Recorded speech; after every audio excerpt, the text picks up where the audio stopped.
আর ঠিক সেই পিরিয়ডে আল্লাহ জালেম সরকার পাঠিয়ে মুসলমানদেরকে আল্লাহ শায়েস্তা করবে, ছিটে দেবে। এখন সময় নষ্ট না করে জিজ্ঞাসা করতে পারেন এই 15টা পাপের কাজ কি কি? এটাই তো মূল রাস্তা ধরছি, শাখা পোশাকা গেলে সময় হয়ে উঠবে না। আল্লাহ নবী বললেন, আল্লাহ নবী হাদিস শরীফে জানালেন, 1 নম্বর অযোগ্য ব্যক্তিরা যখন যোগ্যতার আসনে বসে নেতৃত্ব দেবে, অযোগ্য ব্যক্তিরা যখন যোগ্যতার আসনে বসে নেতৃত্ব দেবে, কলম চালাবে, আল্লাহ নবী বললেন তখনই আল্লাহর আসমানি গজব শুরু হয়ে যাবে। নম্বর 2, দেশের বড়র মাতব্বরেরা যখন মসজিদ মাদ্রাসা তথা গরিব মানুষদের টাকা পয়সা যখন লুট করে খাবে, আত্মসাৎ করে খাবে, তারা নবী বললেন তখনই আল্লাহর আসমানি গজব শুরু হয়ে যাবে। নম্বর 3, আল্লাহ নবী বললেন আল্লাহর ঘর মসজিদের ভিতরে গিয়ে যখন আল্লাহর ঘর মসজিদে বসে বসে যখন জামানার মানুষ জবানে দুনিয়ার গল্প বেশি বেশি বেশি বেশি বেশি বেশি করবে, দুনিয়ার আলোচনা যখন মসজিদে বেড়ে যাবে, তারা নবী বললেন তখনই আল্লাহর আসমানি গজব শুরু হয়ে যাবে।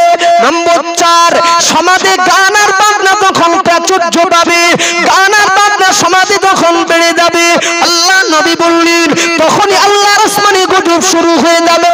নম্বর 5, ধনী ব্যক্তিরা যখন যাকাত দেওয়াটাকে নিজেদের জন্য যখন জুলুম অত্যাচার বলে মনে করবে, ধনী ব্যক্তিরা যখন যাকাত দেওয়াটাকে নিজেদের জন্য যখন জুলুম বোঝা বলে মনে করবে, আল্লাহ নবী বললেন তখনই আল্লাহ। আরে মুমিন বান্দা বান্দীরা যখন বিপদ ও মুসিবতে পড়বে, সমস্যার সম্মুখীন হবে, আল্লাহর তরফ থেকে সাহায্য করাটা হক, আল্লাহর নৈতিক দায়িত্ব, কিন্তু পাই না কেন? তাই যদি হয় পাই না কেন? সাবজেক্ট মাথায় নিয়ে নেন, চট করে সার কথা বোঝাতে চেয়েছি এটাই। এতক্ষণ ধরে পরস্পর 3টা আয়াত রেখেছি, উদ্দেশ্য বোঝানোর এটাই। আল্লাহ আমাদের সম্মান, মর্যাদা, ইজ্জত পৃথিবীতে কতটা দিয়েছে, স্থান সকলের ঊর্ধ্বে, সকলের ঊর্ধ্বে, নামলাম নিচে কেন? কথা বুঝেছেন? নামলাম নিচেই কেন? আরে আমরা তো সৃষ্টির সেরা, ছড়ি তো মুসলমানদের হাতে থাকবে ভাই, পিঠে পড়ছে কেন? তাহলে হাতে ছিল ছড়ি, পিঠে পড়ছে কেন? ছিলাম উপরে, নেমেছি নিচেই কেন? আমি রাসূলুল্লাহর একটা হাদিস দিয়ে শুরু করছি, একটু ধৈর্যের পরিচয় রাখবেন, ঠিক আছে? বাহাদুরি আমরাই করব, কেন মার খাওয়ার পাত্র হব? এত করুণ হালাত মুসলমানদের হবে কেন? শুনুন কেন হয়েছে, কি কারণে, কাদের দোষে, শুনেলেন?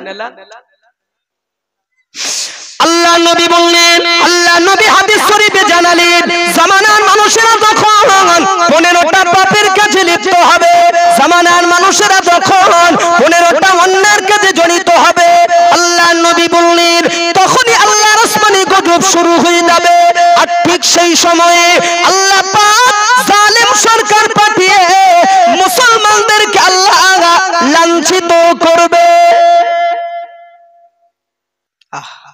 1500 বছর আগে আমার নবী বলেছেন, জামানার মানুষেরা যখন 15টা পাপের কাজে যখন জড়িয়ে যাবে, শুনছেন তো? একদম ঠান্ডা মাথায় নেন, এখান থেকে বুঝে আসবে। 15 পিস অন্যায়ের কাজে যখন শামিল হবে, নবী বলেছেন আল্লাহর আসমান থেকে গজব আসবে, জমিন থেকে নয়, নামবে আসমান থেকে। আর ঠিক সেই পিরিয়ডে আল্লাহ জালেম সরকার পাঠিয়ে মুসলমানদেরকে আল্লাহ শায়েস্তা করবে, ছিটে দেবে। এখন সময় নষ্ট না করে জিজ্ঞাসা করতে পারেন এই 15টা পাপের কাজ কি কি? এটাই তো মূল রাস্তা ধরছি, শাখা পোশাকা গেলে সময় হয়ে উঠবে না। আল্লাহ নবী বললেন, আল্লাহ নবী হাদিস শরীফে জানালেন, 1 নম্বর অযোগ্য ব্যক্তিরা যখন যোগ্যতার আসনে বসে নেতৃত্ব দেবে, অযোগ্য ব্যক্তিরা যখন যোগ্যতার আসনে বসে নেতৃত্ব দেবে, কলম চালাবে, আল্লাহ নবী বললেন তখনই আল্লাহর আসমানি গজব শুরু হয়ে যাবে। নম্বর 2, দেশের বড়র মাতব্বরেরা যখন মসজিদ মাদ্রাসা তথা গরিব মানুষদের টাকা পয়সা যখন লুট করে খাবে, আত্মসাৎ করে খাবে, তারা নবী বললেন তখনই আল্লাহর আসমানি গজব শুরু হয়ে যাবে। নম্বর 3, আল্লাহ নবী বললেন আল্লাহর ঘর মসজিদের ভিতরে গিয়ে যখন আল্লাহর ঘর মসজিদে বসে বসে যখন জামানার মানুষ বেশি বেশি বেশি বেশি বেশি করবে, দুনিয়ার আলোচনা যখন মসজিদে বেড়ে যাবে, প্যারা নবী বললেন তখনই আল্লাহর আসমানি গজব শুরু হয়ে যাবে। নম্বর 4, সমাজে গান আর বাজনা যখন প্রাচুর্য পাবে, গান আর বাজনা সমাজে যখন বেড়ে যাবে, আল্লাহ নবী বললেন তখনই আল্লাহর আসমানি গজব শুরু হয়ে যাবে। নম্বর 5, ধনী ব্যক্তিরা যখন যাকাত দেওয়াটাকে নিজেদের জন্য তখন জুলুম অত্যাচার বলে মনে করবে, ধনী ব্যক্তিরা তখন যাকাত দেওয়াটাকে নিজেদের জন্য তখন জুলুম বোঝা বলে মনে করবে, আল্লাহ নবী বললেন তখনই আল্লাহর আসমানি গজব শুরু হবে। ব্রেক মারেন, বাম্পার আছে, গজব আসার ওয়াজ, এটা রহমত না। ধ্যান যদি থাকে উত্তর সঠিক পাবো। 15 পিস বলিনি আমি, কটা? বাহ, বাকি একটু আদান প্রদান করলে খুব মজা লাগে, বুঝে আসে এটাই যে কিছু বুঝতে পারছে। বাকি কটা? 10। একটু সাইডে রাখছে, শোনেন কি বলি, বলে বা কি করব, সময় তো পাবো 1.5 থেকে 2 ঘন্টা, এটা আমাদের সিলেক্ট করা। এই যে 5টা পয়েন্ট আমি বলে ফেলেছি, শুরু থেকে 5, বাকি মাথার এখনো 10 সাইডে রাখছি। আল্লাহ যদি তৌফিক দেয়, বলা যদি শুরু করি আর ধৈর্যের সাথে বসে বসে যদি আপনারা শুনতে থাকেন, এই 5টা পয়েন্টের উপরে কিছু কম বেশি 2-5 ঘন্টার ওয়াজ আছে। তাহলে আরো যে 10টা কথা রাখবো, তার উপরে কথা না বাড়ালে একটা ওয়াজ আপনাদের বুঝে আসবে না। বক্তব্য আমরা করি, বোঝানোর একটা ধারা থাকে জি, এজন্য মাথা 10 সাইডে রেখে শুরু থেকে যে 5টা বলে ফেলেছি, টুকটুক করে কিছু কথা আমি বলে নেই, সময় যদি পাই দেখা যাবে আরো 10টা কথা। ঠিক আছে? নম্বর 1, প্রথম পয়েন্ট, নবী বলেছেন অযোগ্য ব্যক্তিরা যখন যোগ্যতার আসনে বসবে, নেতৃত্ব দেবে, কলম চালাবে, যখন আসমান থেকে খেলা শুরু। এই কথাটা আপনারা শুনেছেন না? শোনার পরে সত্য খবর যেটা বা সত্য রেজাল্ট যেটা, এলাকায় চোখটা আপনি বুলান, আপনার এলাকা আমি বলতে পারবো না, আপনি রেজাল্ট দেন, সত্য যেটা বলবেন। এই পয়েন্টের উপরে সমাজে কাজ বেঁধেছে কি? বুঝতে পারেননি? আরে অযোগ্য যারা, মূর্খ যারা বসবে চেয়ারে, নেতৃত্ব দেবে, নবী বলেছেন আসমান থেকে যে খেলা শুরু হবে সেই সময় এই কথা অনুপাতে, নবীর কথা অনুযায়ী সমাজে কাজ বেঁধেছে? বলতে হবে না, কারণ সমস্যা আছে আমি জানি। আচ্ছা, এই উত্তরটা জোরে দিতে পারবেন? আমি এটা বিশ্বাস করছি আপনাদের কাছে। ভাই, নবী আজ থেকে 1500 বছর আগে যে কথাগুলো বলে গিয়েছেন, যেমন একটা সময় আসবে, পিরিয়ড আসবে, এই জিনিসগুলো ঘটবে, এতদিন পূর্বে নবী যা বলে গিয়েছেন, বলুন তো আমার নবীর কথাগুলো সত্য হবে না মিথ্যা হবে? মোহাব্বত করে বলছি, জোরে বলুন, সত্য না মিথ্যা? সত্য হবে। কত পার্সেন্ট? হাবিবুল্লাহ ভাই, কত পার্সেন্ট? 100%। ব্যাস, এইবারে ওয়াজ করতে আমার সুবিধা হবে, মানে ধোলাই করতে আপনাদের। কেন এর আগে যখন জিজ্ঞাসা করলাম বিড় বিড় করলেন। আমি এই কথা যখন বললাম যে নবী যা বলে গিয়েছেন সত্য হবে না মিথ্যা, এক বাক্যে বললেন সত্য হবে এবং 100%, তাই না? আপনার জায়গা যেন টলে না যায়, পা যেন স্লিপ না খায়, আপনি নিজেই বলেছেন। তো সেই নবী যার কথা সত্য হবে 100%, সেই নবী বলেছেন অযোগ্য যারা, মূর্খ যারা বসবে চেয়ারে, কথা বোঝেন, আসমান থেকে গজব আসবে, মানে জ্ঞানী মানুষের হাতে পেন না, কেটে যখন দখল করবে সব মূর্খরা। তাহলে কাজ বেঁধেছে তো, এই কথা অনুপাতে সমাজে কাজ বেঁধেছে তো। হ্যাঁ, কোন দিকটা বলবেন? পারিবারিক দিক, সামাজিক দিক, ধর্মীয় দিক, রাজনৈতিক দিক, আপনি কোন দিকটা বলবেন? সমাজে যারা শিক্ষিত মানুষ, পণ্ডিত মানুষ, জ্ঞানী মানুষ, অধিকাংশ জায়গায়, অধিকাংশ এলাকায়, আমি দায়িত্ব নিয়ে বলছি, আজকাল শিক্ষিত মানুষের হাতে সমাজের দায়িত্ব নেই। পৃথিবী জুড়ে, বিশ্ব জুড়ে এখন মূর্খদের রাজত্ব শুরু হয়েছে। এটা নবীর কথা, আমি আমার দিয়ে বোঝাচ্ছি, আপনাদের গায়ে যদি পড়ে যায় দোষ আমার ঘাড়ে নেই। যে পিরিয়ডে একজন মূর্খ বক্তা, অজ্ঞ বক্তা নবিয়ানা মেম্বারে বসে যখন বক্তব্য দেবে, আর কোন একজন জ্ঞানী মানুষ যখন চটের কোনায় বসে তার বক্তব্য শুনবে, খেলা শুরু। খেলা নবীর কথা অনুপাতে জ্ঞানী মানুষের স্থান একটু উঁচুতে, ঠিক আছে? এই উঁচু থেকে যখন নিচে নামবে আর নিচের থেকে যখন লাফিয়ে উপরে ঠেলে উঠবে, খোদার মাস শুরু হয়ে যাবে। একটা ফতোয়া জিজ্ঞাসা করব, কিন্তু আমি জানি আপনারা মুফতি না মাওলানা না, এরপরেও যে কথাটাই বলবো আমার প্রশ্ন শেষ জায়গায় বসে মুফতি হয়ে আপনি ফতোয়া দিতে পারবেন ইনশাআল্লাহ। বলুন তো, অন্ধ ব্যক্তির হাতে যদি গাড়ির স্টারিং ধরিয়ে দেওয়া যায়, অন্ধ ব্যক্তির হাতে, এ গাড়ি রাস্তায় চলবে না খানায় পড়বে? ও মুরব্বি কি বলছেন? খানায় পড়বে। তাহলে গাড়ি চালাতে গেলে চোখ দুটো ভালো থাকার দরকার আছে। অন্ধ ব্যক্তি কি গাড়ি চালাবে? তুমি তো নিজেই রাস্তা দেখতে পাও না, তুমি যাত্রী বহন করবে কি করে? চোখে তো অন্ধ। চলুন, দুটো কথা আপনি মনে রাখবেন, বাকি ওয়াজ আমি শুরু করছি। নবী যা বলেছেন সত্য হবে এবং 100% আপনি বলেছেন। দুই, অন্ধ ব্যক্তির হাতে গাড়ির স্টারিং দিলে গাড়ি রাস্তায় চলবে না, পড়বে খালে, আপনি বলেছেন। বাকি ওয়াজ আমি শুরু করছি। 5টা পয়েন্ট রেখেছি। প্রথম পয়েন্টের উপরে আমি কিছু কথা বলার নিয়াত করছি। চলুন, মদিনার খলিফা, মুসলিম জাহানের যিনি দ্বিতীয় খলিফা, নাম হলো হযরত ওমর ফারুক রাদিয়াল্লাহু আনহু, দ্বিতীয় খলিফা যিনি, সেই ওমর সম্পর্কে আল্লাহ রাসূল হাদিস পাকে বহু তথ্য দিয়েছেন, বহু মর্যাদার কথা বলেছেন। তার ভিতর থেকে আমি কয়েকটা কোটেশন শুধু বার করছি, ওমরের মর্যাদা কত।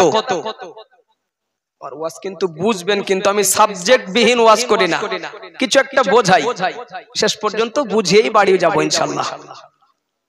ওমর সম্পর্কে অনেক কথা বলেছেন, ওমরের মর্যাদা সম্মান পাওয়ার কত, আমি কয়েকটা কোটেশন বার করছি। তবে ওয়াজ শুরু করেছি প্রথম পয়েন্টের উপর, এটা মনে রাখবেন। অযোগ্য যারা, মূর্খ যারা বসবে চেয়ারে, খোদার মাস শুরু, আসমান থেকে গজব। ব্যক্তিগত এই ওয়াজ শুরু করার আগে, হাইবুল্লাহ ভাই আমার দিকে তাকাও, এই ওয়াজ শুরু করার আগে আমি ব্যক্তিগত একটা নিজস্ব কথা বলছি।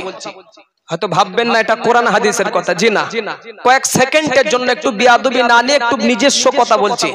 ভাই ওয়াজ যে শুরু করেছি, মানে আমার টার্গেট যেদিকে, মানে বিষয় ভিত্তিক যেটা, এই ওয়াজটা কিন্তু একটা নুন জাতীয় ওয়াজ, একদম টাটকা নুন।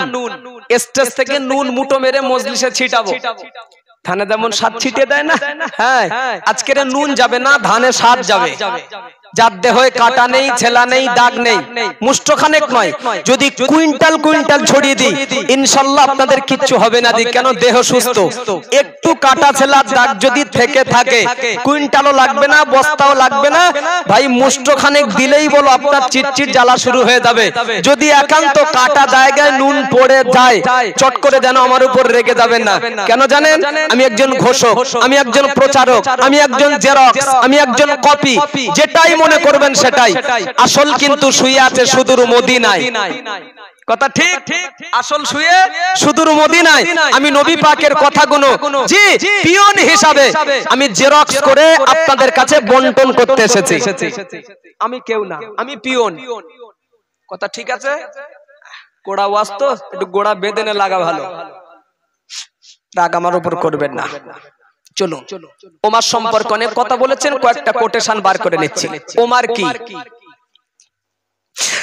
আল্লাহ নবী বললেন, আল্লাহ নবী হাদিস শরীফে জানালেন, রাআইতু উমর ইয়াসিরু ফিল জান্নাহ, রাআইতু উমর ইয়াসিরু ফিল জান্নাহ।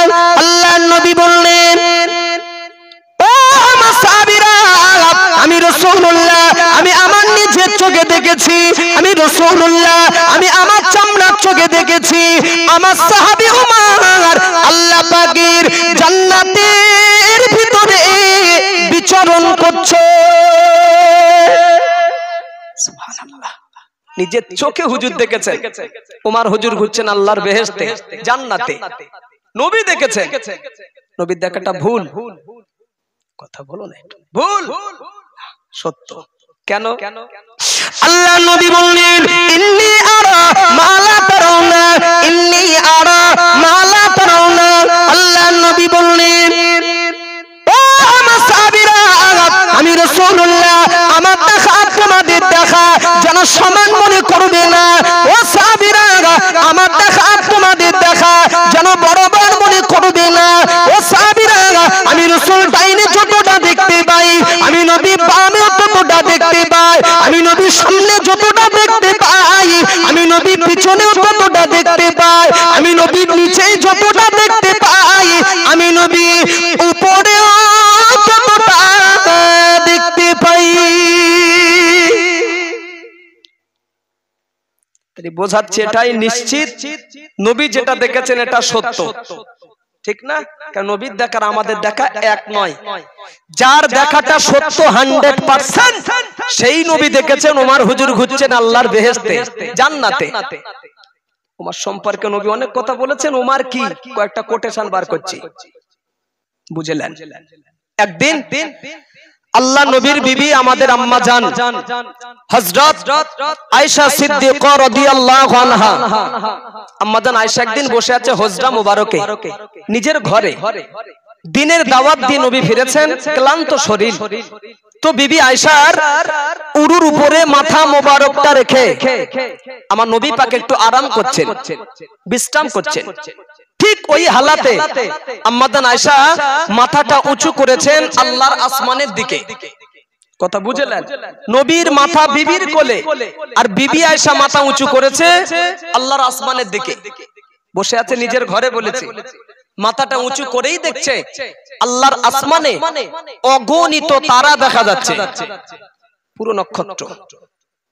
বলুন তো, মনে করুন এটাই আমার ঘর, এই যা রাত হয়েছে, যদি মনে করি যে আল্লাহর আসমানে কটা তারা নক্ষত্র আছে আমি একটু দেখব, আর মাথা উঁচু করি যদি সত্যি সত্যি আমার নজরে পড়ে আকাশের তারা, ঘরের উপরের অংশটা কি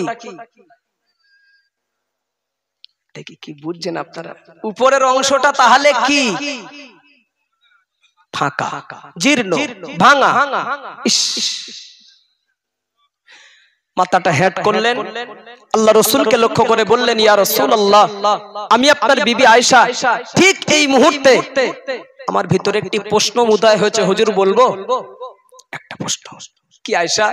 হুজুর আমার জানার ইচ্ছা হচ্ছে আল্লাহর আসমানে যত পরিমাণ তারা, যত পরিমাণ নক্ষত্র আমি আয়েশা দেখতে পাচ্ছি, এত পরিমাণ নেকি, এত পরিমাণ সওয়াব পৃথিবীতে আল্লাহ পাক কারণ নামায় আমলে আল্লাহ কি দান করেছেন? কথা বুঝে এসছে কি? এক কথায় আকাশে যত তারা দেখলাম এই মুহূর্তে, আমার জানার ইচ্ছা আল্লাহর আসমানে যত তারা, এত পরিমাণ নেকির মালিক পৃথিবীতে কেউ কি আছে? আল্লাহ যদি আপনার হায়াত দিয়ে থাকে, ধরলাম 10,000 বছর, শুধু 10 বছর নয়, 10,000 বছর, আকাশে কটা তারা নক্ষত্র আছে গুণে শেষ করতে পারবেন? আল্লাহ নবী বললেন, বিবি আয়েশা,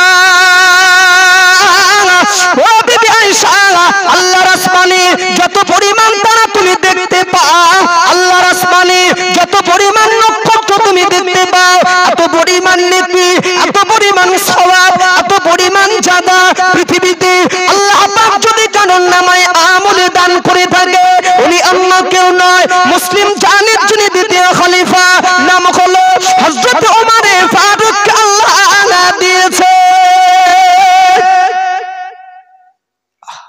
আমি বোঝাচ্ছি ওমর কি বার মর্যাদা, কত কত মহান ব্যক্তি। এটা শুনলেন ওমর হুজুরের জীবনের কথা, আকাশের যত তারা, এত পরিমাণ নেকির মালিক সাহাবী ওমর। নবী বললেন, জায়গা বসে একটু ভেবেলেন আপনি নিজে কটা নেকির মালিক? এ ভাবার টাইম বাঙালি জাতির নেই। বিবেক নামক আদালতে আমিও প্রশ্ন ছুড়ে দিলাম, আমি নিজেও কটা নেকির মালিক? তাতেই তো আমাদের হালাতেই, এ বলে আমি বড়, তো বলে আমি বড়, গুতুগুতি করে মুসলমান খায় হয়ে গেল। কি আছে ভাই? কিচ্ছু তো নেই। যে ওমর সম্পর্কে আল্লাহ নবী হাদিস পাকে বললেন, লাউ কানা বাদি নবিউল্লাহ কানা ওমর, লাউ কানা বাদি নবিউল্লাহ কানা ওমর।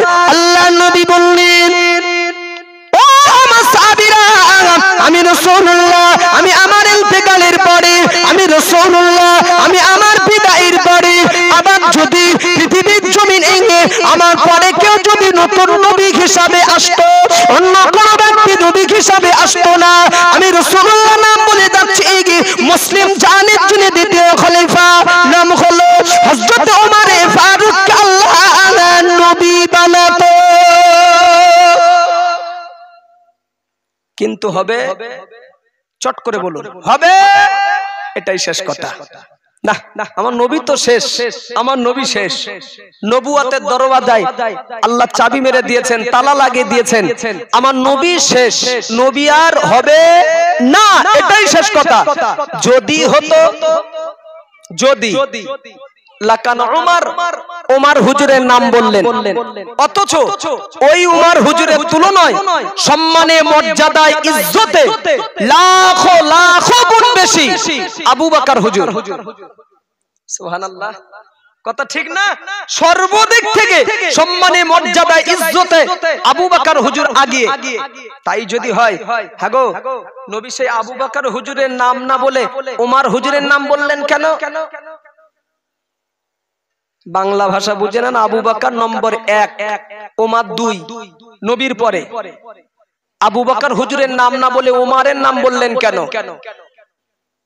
ব্যাখ্যা এসেছে, নবী হতে গেলে, নবী হতে গেলে ভিতরে যে একটা পার্টস থাকার প্রয়োজন, যে মেশিন থাকার প্রয়োজন, সেই পার্টস মেশিনটি আল্লাহ পাক আবু বকরকে নয়, এই মেশিনটি দান করেছিলেন ওমরের ভিতরে।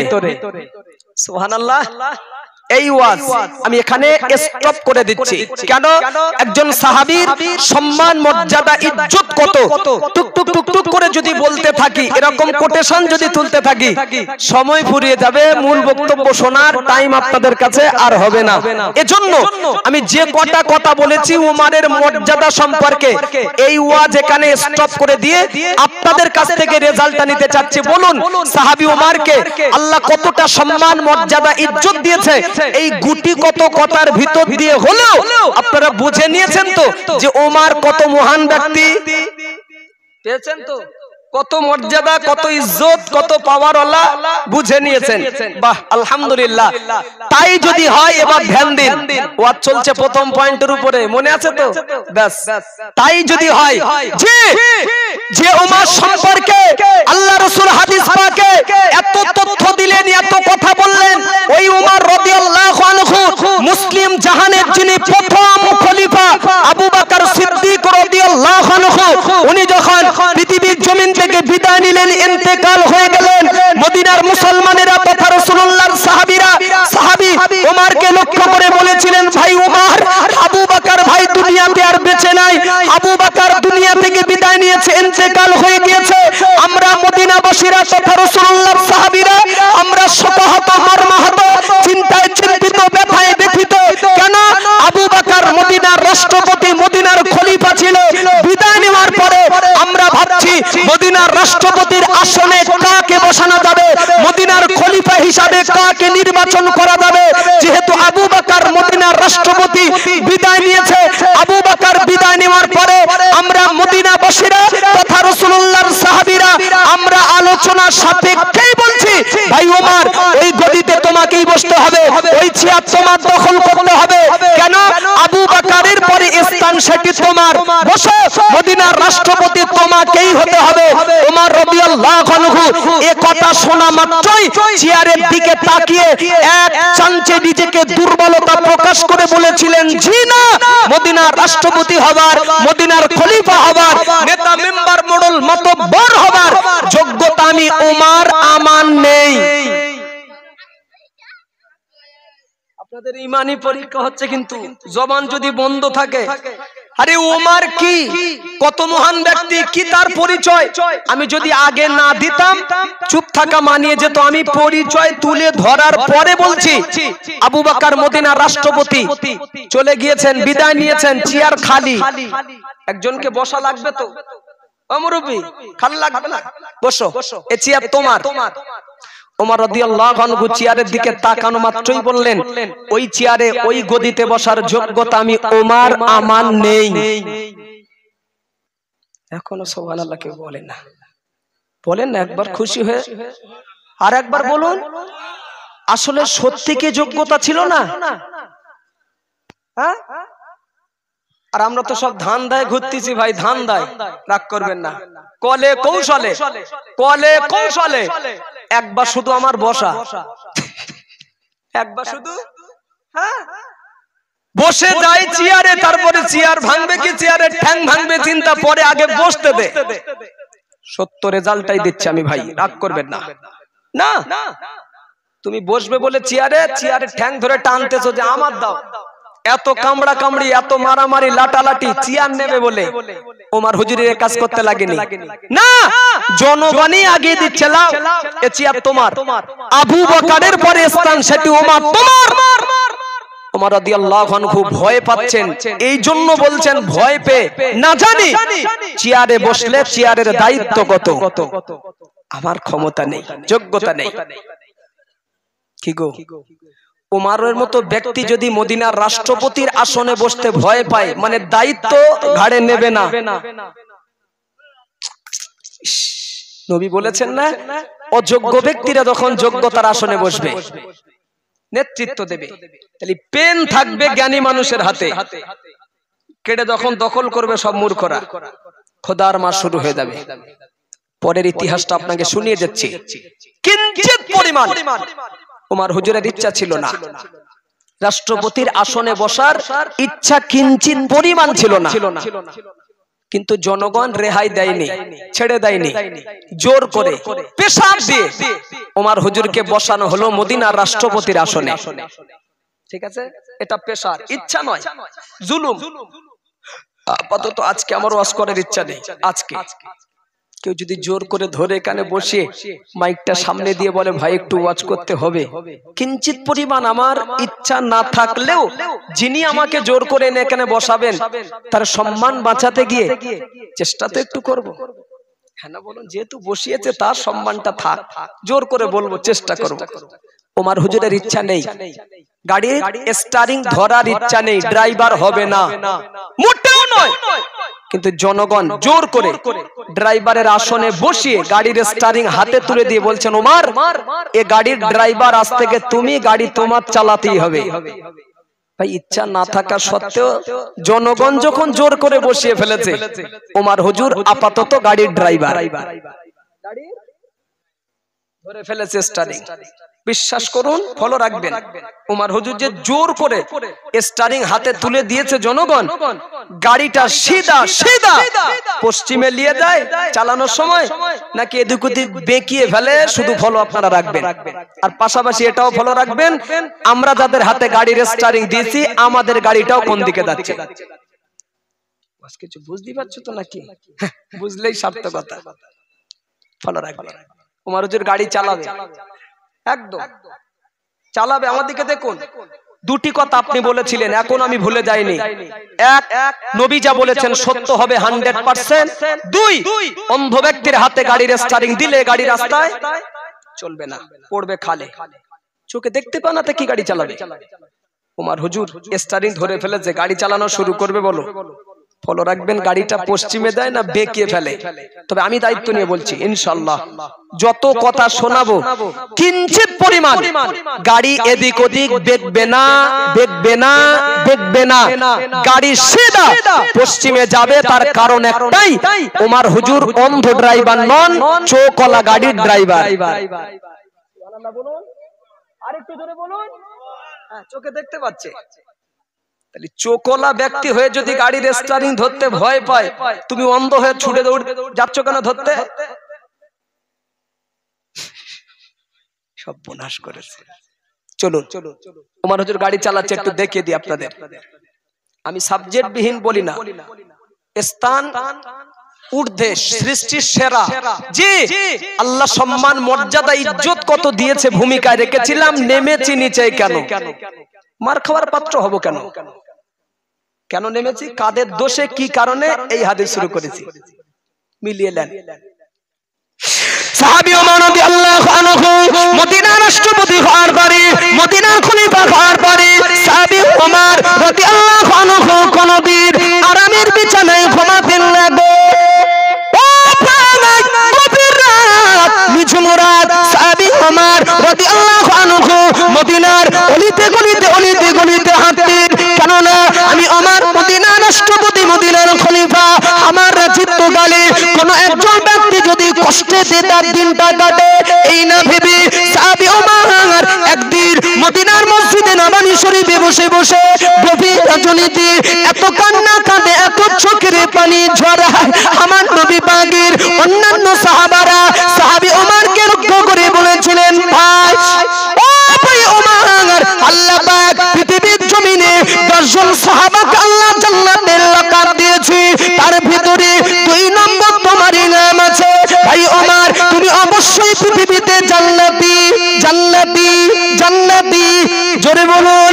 ও ভাই, পৃথিবীতে আল্লাহ পাক জান্নাতের লাকাব দেওয়া সত্ত্বেও ও ভাই ওমর, দুনিয়াতে এত কান্নার প্রয়োজন কিসের, এত চোখের পানি ঝরানোর প্রয়োজন কিসের?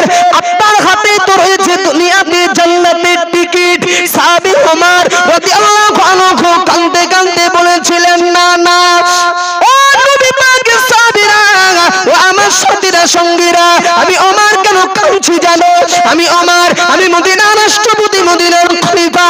আমার নেতৃত্বকালে কোন একজন ব্যক্তি যদি কষ্টে দিয়ে তার দিনটা কাটে, শুধু তাই নয়, ফোরাত নদীর কূলে একটা কুকুরের বাচ্চা যদি না খেয়ে মারা যায়, ফোরাত নদীর কূলে একটা চতুষ্পদ জন্তু যদি অনাহারে মারা যায়, কিয়ামতের ময়দানে আল্লাহর আদালত থেকে রাষ্ট্রপতি ওমর কখনো রেহাই পাবে না।